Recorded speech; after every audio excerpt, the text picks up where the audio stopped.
Pancasila dasaring nagari kang kapisan manembah mring Allah. Senandung indah, tembang Bocopat Dandang Gulo ini dilantunkan oleh pelestari budaya Muhammad Jasri. Sewindu sudah, ia tergabung dalam komunitas Persaudaraan Masyarakat Budaya Nasional Indonesia atau Permadani. Saya Muhammad Jasri, anak dari Bapak Sardi dan Ibu Suwati. Saya anak yang kelima dari 7 bersaudara. Bapak sebagai petani dan Ibu sebagai ibu rumah tangga. Putra kelahiran 4 Desember 1969 ini dibesarkan oleh keluarga petani yang sederhana di Grobogan, Jawa Tengah. Hasil pertanian yang tidak menentu membuat keluarga Jasri hidup serba pas-pasan dalam memenuhi kebutuhan sehari-hari. Saya biasanya membantu Bapak ke sawah untuk mencangkul, matun, dan kadang kalau sudah musim mau panen itu kita jaga manuk. Yang saya paling ingat tidurnya itu di masjid. Nah, ketika pada bulan purnama sering mengadakan cukupan gitu, petak umpet. Dia itu sembunyi di dalam kawul.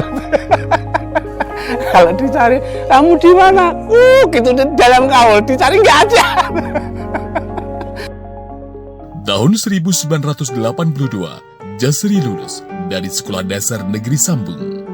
Karena keterbatasan biaya, setelah lulus SD, ia tidak langsung melanjutkan ke SMP atau sanawiyah. Justru ia disuruh orang tuanya untuk memelihara bebek. Bapak memberi saya 1 kandang bebek untuk diangon. Tapi sambil angon itu malam saya belajar ngaji di pondok Futuhiyah di Karanganyar, dan di situ saya banyak belajar ngaji. Dan karena banyak tuntutan untuk menghafalkan beberapa kitab kayak waktu itu Jurumiyah, Imriti, Aqidahul Awam, terus Akhlaqul Banin. Maka ketika saya angon itu biasanya kitabnya saya bawa di dalam kandi pakan itu, kumpul dengan pakannya bebek itu, dan saya baca ketika saat-saat istirahat siang atau saat bebeknya lagi makan gitu, saya baca gitu. Setahun kemudian, ia melanjutkan sekolah ke MTS Yatpi Godong Purwodadi, Jawa Tengah. Selama di MTS, Jasri dikenal sebagai anak yang cerdas dan berprestasi. Tak heran, orang tuanya pun bangga dengan hasil nilai yang memuaskan. Itu yang namanya Pak Jasri itu memang rajin sejak kecil. Setelah orang-orang tidur, itu dia belajar dengan lampu uplik di Serambi gitu. Dengan sendirinya menekuni apa yang diajarkan itu ketika masih kecil. Tetap menjadi santri di Pondok Pesantren Futuhiyah Salafiyah Godong, Jasri pandai membagi waktu antara belajar di sekolah dan mengaji di pondok. Saya pindah ke desa lain yang ada pondoknya, dan di situ saya dititipkan kepada Kiai Mustain, Kiai Haji Mustain Taufir. Disitulah saya mulai mengenal kitab, mengenal pendidikan agama secara mendalam. Dia mempunyai sifat manjadda wajad. Ini yang saya lihat Profesor Jasri ya waktu di sini. Semangatnya tuh luar biasa. Karena apa? Sekolahnya di sana, mondoknya di sini, jalan kaki. Yang bagi saya anggap sebagai wasiat dari Bapak adalah ketika beliau datang ke pondok sambil mijetin saya, beliau berpesan agar jangan sampai berhenti ngaji, jangan sampai berhenti sekolah. Waktu kelas di sanawiyah, mulai kelas 2, saya sudah mendapatkan ranking 1. Jadi mulai kelas 2, kelas 3 itu saya sudah menjadi pelajar teladan di MTS Yatpi Godong. Tahun 1986, Jasri lulus dari MTS Yatpi dan ingin melanjutkan ke Aliyah. Namun ia ragu karena tidak ada biaya untuk melanjutkan sekolahnya. Kemudian ia diajak tetangganya untuk pergi ke Jakarta, bekerja sebagai penarik becak. Dengan berbekal uang saku yang pas-pasan, Jasri nekat ke Jakarta dengan naik kereta api. Bahkan saya sempat merantau ke Jakarta untuk mencari biaya untuk sekolah aliyah nanti. Ikut tetangga saya mengajak saya narik becak. Saya cukup becak ketika itu selama 1,5 bulan. Suka duka menjadi penarik becak di Jakarta ia lakoni. Setiap hari menunggu penumpang di pinggiran Sungai Ciliwung dan mengantarkannya ke daerah perumahan Kalibata Permai, Jakarta Timur.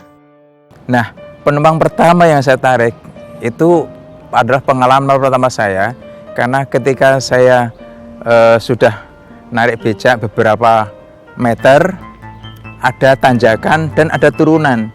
Dan di situ saya tidak bisa mengendalikan becak, akhirnya becaknya oleng dan jatuh.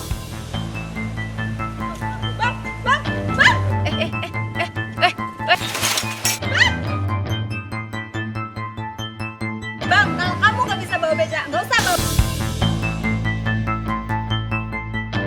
Sejak ditinggal mengadu nasib di Jakarta, sang ibu menderita sakit keras. Jasri tak mendapat kabar apapun tentang kondisi ibunya. Saya hanya merasakan bahwa ketika hari itu kok saya tidak enak makan gitu. Ada apa begitu. Terus setelah 1 minggu ada tetangga saya datang ke Jakarta memberitahu kalau ibu saya sudah meninggal.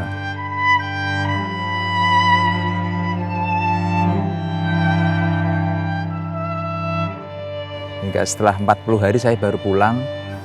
Saya ziarah ke makam ibu dan mendoakan semoga ibu diterima di sisi Allah, diampuni dosanya dan diterima amal baiknya, dan saya bisa menjadi anak yang soleh yang bisa mendoakan beliau sepanjang masa. Selama 1,5 bulan di Jakarta, ia mampu mengumpulkan uang untuk daftar sekolah di Aliyah. Waktu itu saya punya uang 300.000, yang 150 saya buat beli becak, saya tinggal di Jakarta. Yang 150 saya bawa pulang untuk beli sepeda dan daftar sekolah di Aliyah. Timbangane saman becak ning kene, saman mulih ae ning Jawa Tengah, sampeyan tutup ning sekolahe. Lah lek becak iki tak gawene ben sasine sampeyan tak setor.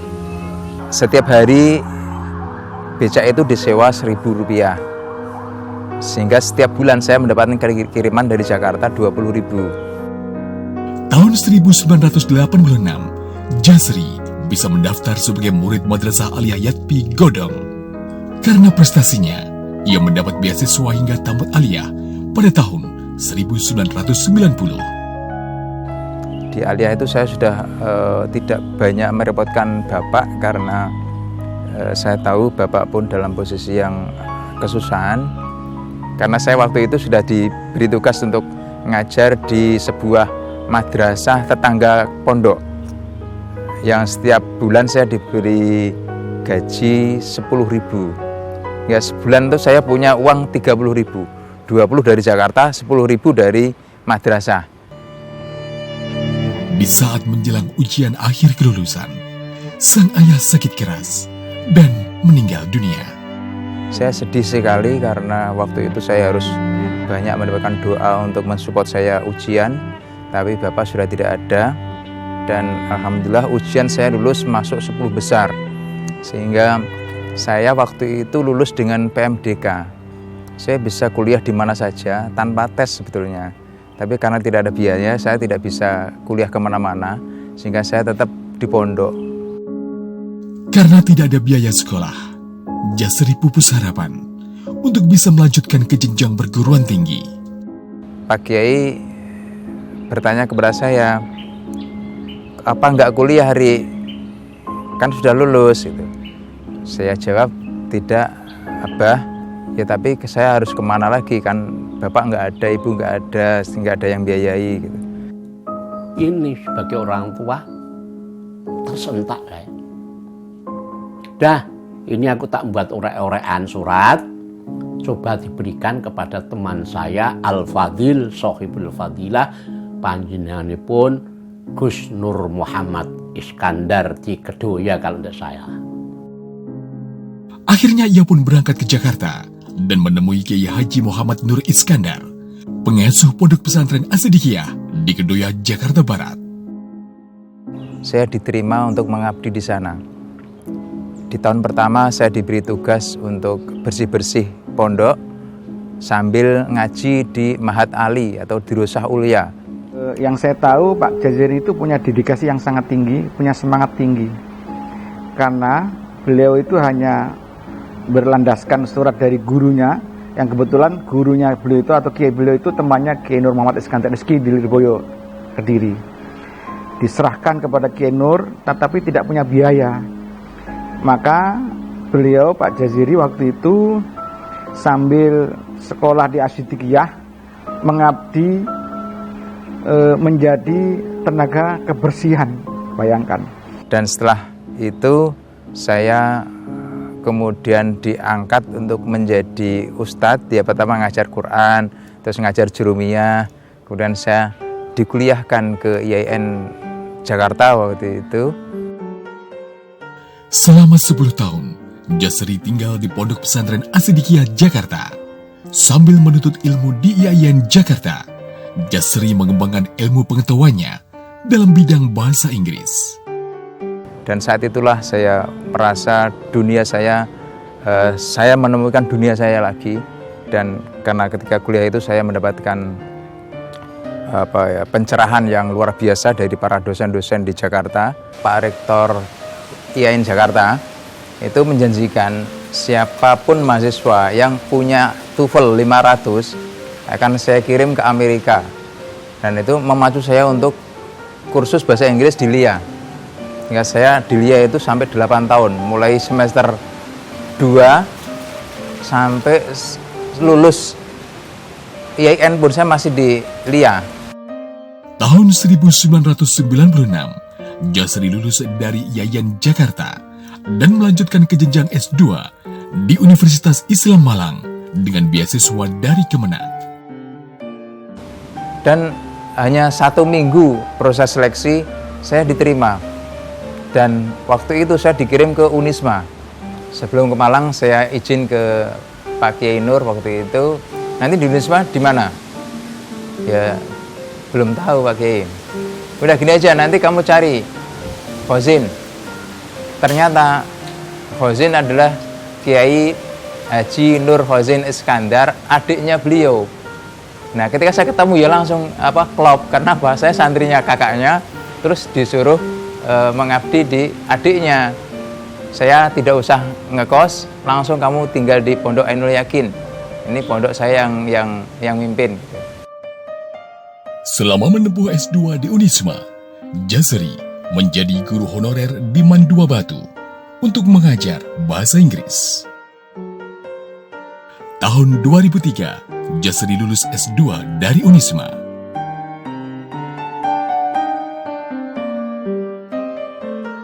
Bulan September 2003, Jasri menikah dengan Pugar Utami. 3 tahun kemudian, ia bergabung di Stein Tulungagung. Dan sejak itulah, bapak 2 anak ini menjadi dosen bahasa Indonesia di Stein Tulungagung. Mengantongi beasiswa dari BPPS, ia kemudian melanjutkan jenjang S3 di Universitas Negeri Malang dan lulus pada tahun 2011 dengan predikat cum laude. Saya berhasil mendapatkan beasiswa sandwich untuk belajar mengerjakan disertasi saya di Australia, yaitu di Curtin University of Technology selama 1 semester. Himpitan ekonomi tak menyurutkan semangat belajar Dr. Muhammad Jasri untuk meraih pendidikan yang lebih tinggi. Beliau itu adalah sosok yang agamis, humanis, dan inovatif sekali gitu. Nah, dalam perspektif akademis, saya mengenal beliau itu teman yang luar biasa semangatnya, gigih, tidak pernah patah arang dalam menggapai cita-citanya.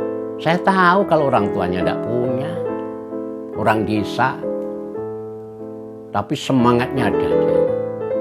Wabil ilmi yahsulul hikmah, kata ulama tasawuf. Berkat ketekunannya dalam belajar, serta usaha yang keras dalam meraih impian, Menteri Pendidikan dan Kebudayaan Republik Indonesia menetapkan Dr. Muhammad Jasri MPD menjadi profesor, terhitung mulai 1 Agustus 2020. Saya ucapkan terima kasih kepada Bapak Rektor, Bapak Anggota Senat, Bapak Menteri Nadiem Makarim, Bapak dari Kementerian Agama, kemudian para guru-guru saya dari SD, MI, MTS, Aliyah, waktu di Tahosus, sampai dosen-dosen saya di S1, S2, dan S3, dan kepada para kiai-kiai saya dan para ustadz saya yang telah membimbing saya sampai bisa saya menjadi seperti ini. Dan tak lepas dari itu adalah doa dan restu dari Bapak dan Ibu yang telah melahirkan, membimbing dan mendidik saya, dan doa restunya sampai sekarang masih mengalir kepada saya. Ia sekarang sudah mendapatkan al-hikmah. Al-hikmah dia tazidus syarif, dia naik kemuliaannya.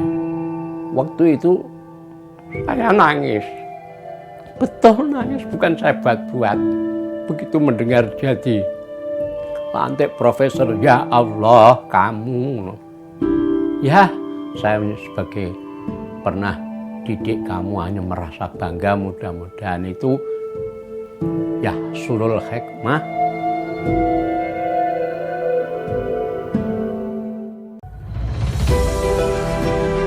Dan kini, Profesor Dr. Muhammad Jasri menjadi guru besar dalam bidang ilmu pendidikan bahasa Indonesia di Universitas Islam Negeri Sayyid Ali Rahmatullah atau UIN 1.